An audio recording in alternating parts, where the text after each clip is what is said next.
Mateo era un publicano, es decir, un recaudador de impuestos para el Imperio Romano, y por esto considerado un pecador público. Pero Jesús lo llama a seguirlo y a convertirse en su discípulo. Mateo acepta y lo invita a una cena en su casa, junto con sus discípulos. Entonces surge una discusión entre los fariseos y los discípulos de Jesús por el hecho de que ellos comparten la mesa con los publicanos y los pecadores, porque antes había una separación entre los publicanos y los pecadores, es decir, no se podían mezclar. Pero tú no puedes ir a la casa de estas personas, dicen ellos. Jesús ha hecho de los pueblos un solo pueblo. Jesús no los aleja, más bien los frecuenta en sus casas y se sienta al lado de ellos. Esto significa que también ellos pueden convertirse en sus discípulos. Pueden convertirse en sus discípulos, esos publicanos. Y además, es verdad que ser cristiano no nos hace impecables. Así dice el Papa Francisco. Ser cristiano no te hace impecable. Como el publicano Mateo, cada uno de nosotros se encomienda a la gracia del Señor, a pesar de los propios pecados. Cada uno se encomienda a la gracia del Señor, a pesar de sus propios pecados. ¿Qué vale más? ¿Considerarse como publicano o considerarse como fariseo? Pues el fariseo siempre se justifica, el fariseo siempre se siente más que los demás, se siente el impecable. Y eso nos hace mucho daño porque endurece el corazón y no nos permite avanzar en la vida de fe. Tenemos que luchar cada día y también reconocer que en esa lucha fallamos al Señor. Como decía el Papa Francisco, ser cristiano no quiere decir ser impecable. Ser cristiano no nos hace impecables. Todos somos pecadores. Todos hemos pecado. Llamando a Mateo, Jesús muestra a los pecadores que no mira su pasado, que no mira la condición social, las convenciones exteriores, sino que más bien les abre un futuro nuevo. Decía el Papa, una vez escuché un dicho bonito: no hay santo sin pasado, ni hay pecador sin futuro. Esto es lo que hace Jesús. No hay santo sin pasado, ni pecador sin futuro. Basta responder a la invitación con el corazón humilde y sincero. Responder a la invitación con el corazón humilde y sincero. La Iglesia, decía el Papa, no es una comunidad de perfectos, sino de discípulos en camino. La Iglesia es una comunidad de discípulos en camino que siguen al Señor porque se reconocen pecadores y necesitados de su perdón. Interesante esta afirmación del Papa, reconocerse pecadores y necesitados de su perdón, porque en la vida, si no tenemos cuidado, podemos convertirnos en jueces. Solo estar viendo dónde se equivoca el hermano y vivir como jueces y no fijarse y no seguir a Jesús como un necesitado de perdón, no seguir a Jesús como un pecador, sino más bien como si fuera instrumento de juez de Dios. Y así nos podemos considerar cuando uno no tiene pecados así graves, pues queremos muchas veces ser jueces de los que tienen pecados graves, así públicos. Pero el Papa nos dice que la Iglesia no es una comunidad de perfectos. no es una comunidad de perfectos, sino de discípulos en camino. Y en ese camino puedes caer. Discípulos en camino, dice el Papa, que siguen al Señor porque se reconocen pecadores y necesitados de su perdón. Ustedes y yo debemos reconocernos pecadores y necesitados del perdón de Dios. Si vamos a Dios siempre con esa actitud, siempre vamos a encontrar acogida. Pero si vamos a Dios con una actitud contraria a esta, pues no vamos a encontrar nada, porque dice la Biblia que de lejos Dios desprecia a los soberbios. De lejos. ¿Y quiénes son esos soberbios? Pues aquellos que se consideran impecables. Aquellos que no necesitan del perdón de Dios, que viven solo para acusar a los demás, solo para echarle en cara sus errores a los demás. Pero eso no significa que no debemos hacer la corrección fraterna. No significa eso. Debemos cultivar la oración fraterna, con la oración principalmente, luego pues con las palabras, a solas y con la debida prudencia, sin meternos tanto en la vida de los demás, simplemente pues tratar de ayudarle a ver los obstáculos. Por supuesto, dejando siempre libertad de decisión a la persona, pero que no hagamos el papel de acusadores y de impecables en este camino. Como el Papa lo define, la Iglesia no es una comunidad de perfectos, sino de discípulos en camino que siguen al Señor porque se reconocen pecadores y necesitados de su perdón. La vida cristiana, entonces, es escuela de humildad que nos abre a la gracia. Esa es la vida cristiana, escuela de humildad. Esa humildad que se manifiesta en reconocernos pecadores, en reconocernos necesitados de su perdón. Hay personas que pasan tanto tiempo y no se confiesan. Y si nos preguntamos por qué no se confiesan, bueno, porque consideran que no necesitan del perdón de Dios. No se reconocen pecadores. Y al no reconocerse pecadores, nos estamos cerrando a la gracia de Dios.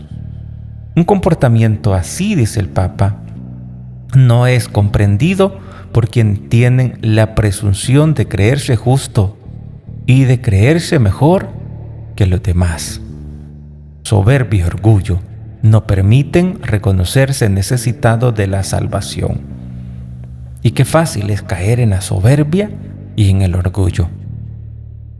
Y cuando una persona cae en esa soberbia y ese orgullo, ella misma se está impidiendo ver el rostro misericordioso de Dios y de actuar con misericordia. Son un muro, dice el Papa. La soberbia y el orgullo son un muro que impide la relación con Dios. Un muro que impide la relación con Dios. Y sin embargo, la misión de Jesús es precisamente esta: venir en búsqueda, venir en busca de cada uno de nosotros para sanar nuestras heridas y llamarnos a seguirlo con amor. Sanar nuestras heridas, llamarnos. Qué hermoso es Dios con cada uno de nosotros. Y por eso Jesús mismo lo dijo con tanta claridad. No necesitan los médicos, los que no necesitan médicos, los que están fuertes, sino los que están mal. Mateo 9:12. Jesús, decía el Papa, se presenta como el buen médico. Él anuncia el reino de Dios y los signos de su venida que son evidentes. Él cura de las enfermedades. Él libera del miedo.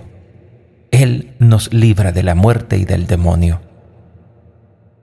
Frente a Jesús, ningún pecador es excluido. Ningún pecador es excluido. Porque el poder sanador de Dios no conoce enfermedades que no puedan ser curadas. Y esto nos debe dar confianza y abrir el corazón al Señor para que venga y nos sane. Llamando a los pecadores a su mesa, Él los cura, restableciéndolos en aquella vocación que ellos creían perdida y que los fariseos han olvidado, la de los invitados al banquete de Dios. Ustedes y yo, hermanos, somos invitados al banquete de Dios.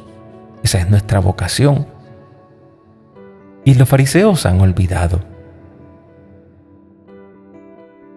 Según la profecía de Isaías, dice: hará Yahvé Sebaot a todos los pueblos en este monte un convite de manjares frescos, convite de buenos vinos, manjares de tuétanos, vinos depurados. Sería aquel día. Ahí tenéis a nuestro Dios. Esperamos que nos salve. Este es Yahvé, en quien esperábamos. Nos regocijamos y nos alegramos por su salvación. Isaías 25, versículos del 6 al 9.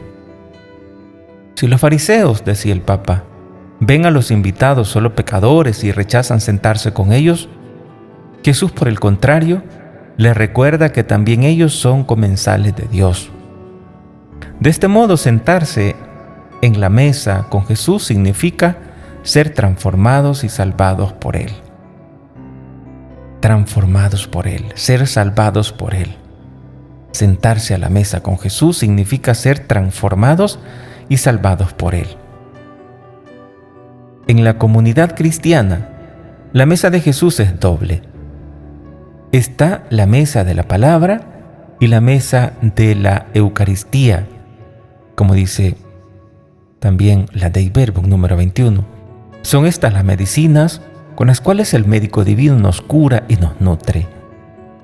Nos cura y nos nutre con la mesa de la palabra y la mesa de la Eucaristía. Y cada domingo tenemos que procurar ir a ese encuentro con Dios. Son estas las medicinas con las cuales el médico divino nos cura y nos nutre. Con la palabra de Dios, Él se revela y nos invita a un diálogo entre amigos. Jesús no tenía miedo de dialogar con los pecadores, los publicanos, las prostitutas. Él no tenía miedo. Amaba a todos, dice el Papa. Su palabra penetra en nosotros y como un bisturí actúa en profundidad para liberarnos del mal que se anida en nuestras vidas. Jesús viene a liberarte del mal que se anida en ese corazón. Viene a liberarme del mal que anida en mi corazón. A veces esta palabra es dolorosa porque incide sobre hipocresías, desenmascara las falsas excusas, pone al descubierto las verdades escondidas, pero al mismo tiempo ilumina y purifica, da fuerza y esperanza. Es un reconstituyente valioso en nuestro camino de fe, dice el Papa. La Eucaristía, por su parte, nos nutre de vida, de la misma vida de Jesús, y como un remedio muy potente, de modo misterioso, renueva continuamente la gracia de nuestro bautismo. Acercándonos a la Eucaristía, nosotros nos nutrimos del cuerpo y la sangre de Jesús. Y sin embargo, viniendo nosotros, es Jesús quien nos une a su cuerpo.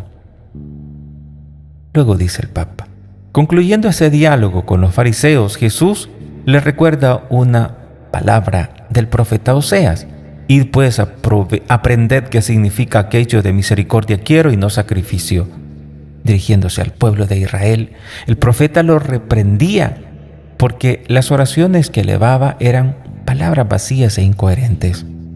A pesar de la alianza de Dios y de la misericordia, el pueblo vivía frecuentemente con una religiosidad de fachada, sin vivir en profundidad el mandamiento del Señor. Es por eso que el profeta insiste: misericordia quiero, es decir, la lealtad de un corazón que reconoce los propios pecados y se arrepiente y vuelve a ser fiel a la alianza con Dios. Y no sacrificios. Sin un corazón arrepentido, cada acción religiosa es ineficaz. Jesús aplica esta frase profética también a las relaciones humanas. Aquellos fariseos eran muy religiosos en la forma, pero no estaban dispuestos a compartir la mesa con los publicanos y los pecadores. No reconocían la posibilidad de un arrepentimiento y por eso de una curación. No colocan en primer lugar la misericordia. Aun siendo fieles custodias de la ley, demostraban no conocer el corazón de Dios. Es como si a ti te regalaran un paquete donde dentro hay un regalo y tú, en lugar de ir a buscar el regalo, miras solo el papel que lo envuelve, solo las apariencias, la forma y no el núcleo de la gracia del regalo que es dado. Y luego culmina el Papa Francisco: queridos hermanos y hermanas, todos nosotros estamos invitados a la mesa del Señor. Hagamos nuestra la invitación de sentarnos al lado de Él junto a sus discípulos.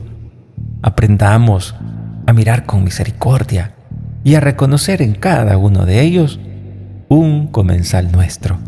Somos todos discípulos que tienen necesidad de experimentar y vivir la palabra consoladora de Jesús. Tenemos todos necesidad de nutrirnos de la misericordia de Dios, porque es de esta fuente que brota nuestra salvación. Y ahí termina el mensaje del Papa Francisco.